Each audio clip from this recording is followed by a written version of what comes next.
အားလုံးပဲမင်္ဂလာပါရှင်။ဇာလေး Cookie for Family Channel မှာပြန်လည်ကြိုဆိုပါရစေရှင်။ဒီတစ်ခါမှာတော့ငပိတုဆရာနဲ့တွေ့စားမယ်ဆိုရင်အရန်ကမလိုက်ဖတ်တဲ့ပဲပြားဟင်းကိုအနှစ်ကလေးများများကလေးနဲ့ဇာလေးတို့စပြီးတော့ချက်စားကြမယ်နော်။အရန်စားကောင်းတဲ့ဟင်းလေးမို့လို့လိုက်ပြီးတော့တူတူချက်စားရအောင်ပါ။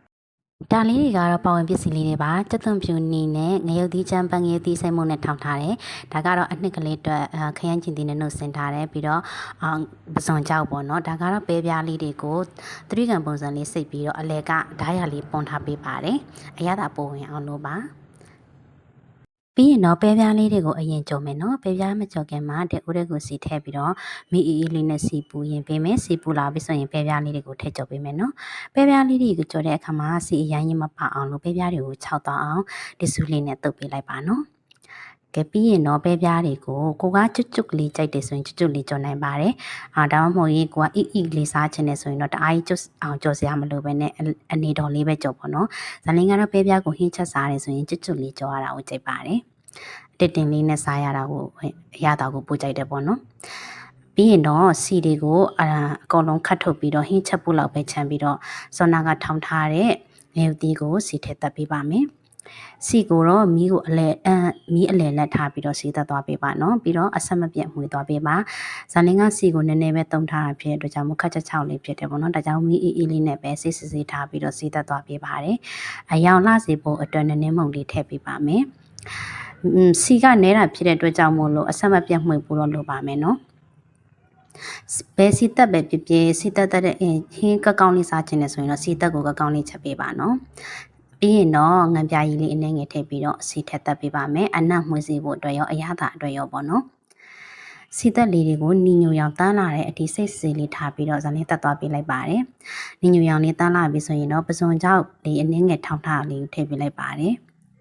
ဒါတွေအားလုံးကအရသာအတွက်ပေါ့နော်ပစွန်ကြောက်လေးပါတော့အရသာလေးလေးပပင်နဲ့တမျိုးလေးစားကောင်းတယ်စိတ်မှာဇလင်းပြဖို့တခုကြံခဲ့တာကတော့မကြီးပြစ်ပြစ်ကလေးဖြောထားလေးပေါ့နော်မကြီးပြစ်ပြစ်ကလေးဖြောမကြီးကိုပြစ်ပြစ်ကလေးဖြောထားပေးရပါမယ်နော်အဲ့ဒါလေးကိုထည့်ပြီးတော့စေးတက်နဲ့ထည့်တက်ပေးလိုက်ပါမယ်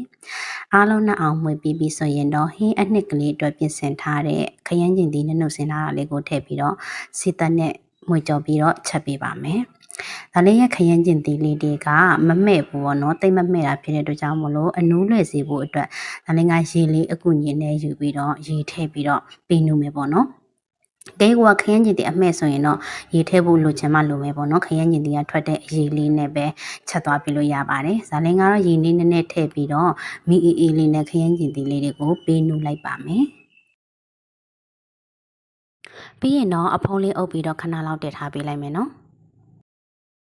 အပြင်မှာတကယ်ပဲအဖုံးအုပ်ဖွင့်ခဲ့ပါတယ်ဇာလင်းအဖုံးအုပ်တာကိုမရိုက်ထည့်မိလို့ပါ sorry ပါစင်အဖုံးလေးဖွင့်ပြီးတော့အနှဲငယ်လေးထပ်ပြီးတော့မှုပြလိုက်ပါမယ်နော်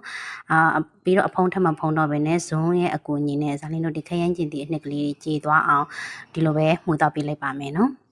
ခင်းကျင်သည့်အနှစ်ကလေးတွေဒီလောက်ထိကြည်သွားပြီဆိုရင်တော့အရသာလေးနဲ့ငယ်ထဲမဲ့အရသာအတွက်ဇလင်းကဟင်းချုံမုံလက်ပတ်စားစွန်းတစ်ဝက်နဲ့ကြက်သားမုံလက်ပတ်စားစွန်းတစ်ဝက်ကိုပဲထည့်တယ်။စားကိုလုံးဝမထည့်သေးဘူးပေါ့နော်။စားကဟင်းအကုန်လုံးပြီးစီးသွားပြီးတော့ရေတွေထည့်ပြီးတော့မှလိုအပ်တယ်ဆိုမှထည့်မယ်ပေါ့နော်။ဘာလို့လဲဆိုတော့အဲ့ဒီအစင်မှာငံပြရည်နဲ့ပစုံကြောက်ထည့်ထားတာမို့ပါ။အနှစ်ကလေးတွေကအခုလိုလေးဖြစ်လာပြီဆိုရင်တော့စေမှာကြော်ထားတဲ့ပဲပြားလေးတွေကို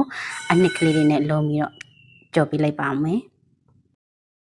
ပဲပြားနဲ့အနှစ်ကလေးတွေနဲ့ထည့်ထားတဲ့အရသာလေးတွေအားလုံးနဲ့အောင်မှွေပြီးဆိုရင်တော့ငရုတ်သီးထောင်းတဲ့ကစုံကျင်းထားတဲ့စုံကျင်းရည်လေးကိုထည့်ပေးပါမယ်ရေကိုလည်းအများကြီးမထည့်ပါဘူးအစီကလေးအနှစ်ကလေးနဲ့စားမှဖြစ်တဲ့အတွက်ကြောင့်မို့ပါရေကိုနည်းနည်းချင်းစီပဲထည့်သွားပေးပါမယ်နော်အနှစ်များများလေးရဖို့အတွက်ဇာလင်းကခရမ်းကျင်သီးနှလုံးသုံးထားတယ်ပြီးတော့ကျက်သွန်နီအလုံးကြီးကြီးနှလုံးသုံးထားတယ်ကျက်သွန်ဖြူတစ်လုံးသုံးထားတယ်ပေါ့နော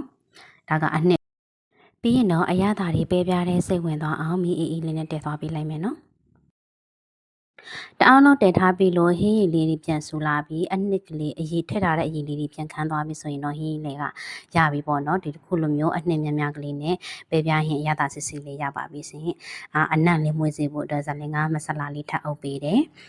ပြီးရင်တော့အခါမှစီတဲ့နန်းပင်လေးကိုပါဖြတ်ပြီးတော့ထည့်ပေးတယ်။နောက်တစ်ခုကလည်းငရုတ်သီးစိမ်းလေးတွေကိုခွဲပြီးထည့်ပေးမယ်ဆိုရင်အမတန်ကိုမှလိုက်ဖက်ပါတယ်။ဒါပေမဲ့ငရုတ်သီးစိမ်းကုန်နေတာမို့လို့ဇာနေတော့မထည့်တော့ပါဘူး။ကြိုက်တဲ့သူတွေဆိုရင်ထည့်လို့ရပါတယ်နော်။ ဒီဟင်းလေးကလည်းဇာလင်းတို့လိုမြန်မာလူမျိုးတွေအတွက်ကတွင်တွေးစီမဲ့ဟင်းလေးတစ်ခွက်ဖြစ်ပါတယ်။လိုက်ပြီးတော့ချက်စားကြည့်စီချင်ပါတယ်အရန်ကုန်မှာထမင်းမိန်ပါတယ်။ဇာလင်းကတော့ဒီဟင်းလေးကိုငပီနဲ့တိုးစရာနဲ့တွဲစားခဲ့ပါတယ်ပြီးတော့ပို့ပြီးတော့ပြည့်စုံမယ်ဆိုရင်တော့ဟင်းကားပူပူလေးနဲ့ပါတွဲပြီးတော့စားကြည့်ပါအရန်ကုန်မှာထမင်းမိန်စင်မှာဖြစ်ပါတယ်ရှင်။ဒီနေ့ရဲ့ပဲပြားဟင်းချက်နေလေးကတော့ဒီမှာပဲပြီးဆုံးပါပြီပေါ့နော်ဒီချက်နေလေးရဲ့နောက်ပိုင်းမှာဇာလင်းကျေးဇူးတင်စကားပြောချင်ပါတယ်ဇာလင်းရဲ့channel လေးကို subscribe နှိပ်ပြီးကြားတဲ့တကယ်ချင်းအားလုံးကိုအထူးပဲကျေးဇူးတင်ပါတယ်ပြီးတော့ဇာလင်းရဲ့ဗီဒီယိုလေးကိုနည်းနည်းများများကြည့်ပေးကြတဲ့သူတွေအားလုံးကိုလည်းအထူးပဲကျေးဇူးတင်ပါတယ်ရှင်နောက်ထပ်ဇာလင်းတင်မဲ့ဗီဒီယိုလေးကိုလည်းထပ်ပြီးတော့ကျေးဇူးအားပေးကြပါအောင်လို့တောင်းဆိုချင်ပါတယ်။နောက်ထပ်လွယ်ကူရွစင်တဲ့မုံလုံးနေတွေနဲ့ဟင်းချက်တွေနဲ့လည်းဇာလင်းပြန်လာချင်ပါသေးတယ်။အဲ့လိုပြန်လာနိုင်မှုအတွက်ဇာလင်းကိုကြည့်ပေးကြတဲ့သူတွေစီကနေပြီးတော့ဗောနော်အပိစကားလေးတွေလည်းကြားချင်ပါတယ်။မှန်လေးတွေလည်းရေးသွားပေးဖို့တောင်းဆိုပါတယ်ပြီးတော့subscribe တွေလည်းနှိပ်သွားပေးဖို့လည်းတောင်းဆိုပါတယ်ရှင်။အပန်းမကြည့်ဘူးဆိုရင်လေအားလုံးပဲနေကောင်းကြမှာပြီးတော့ဘေဘေရဝေးကွာကြပါစေရှင်။နောက်ထပ်ဗီဒီယိုတွေမှာပြန်လည်ဆုံတွေ့ချင်ပါတယ်အားလုံးကိုနှုတ်ဆက်ပါတယ်အားလုံးပဲဘိုင်ဘိုင်ပါရှင်